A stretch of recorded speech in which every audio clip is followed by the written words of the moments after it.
Want to know how to clear the WhatsApp cache on your iPhone? Well, look no further. In this short video tutorial, I'm going to show you two best methods on how you can clear the WhatsApp cache on your iPhone. So let's get started. Method 1. Clear WhatsApp storage and data. First, open up After that, tap on the settings icon in the bottom right corner.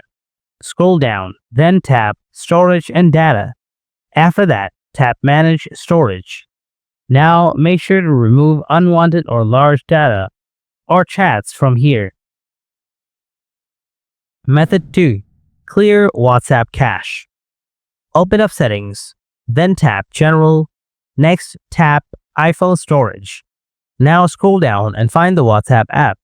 If you can't find the WhatsApp app here, tap on Show All. Next, tap on WhatsApp. Then tap Offload and again tap Offload. After that, tap Reinstall. And there you have it. This is how you can clear the WhatsApp cache on your iPhone. If you found this video helpful, then don't forget to hit that thumbs up button. And if you have any questions, then please write them down in the comment section below and I'll get back to you real soon. Thanks for watching, catch you in the next video, and until then, stay tuned.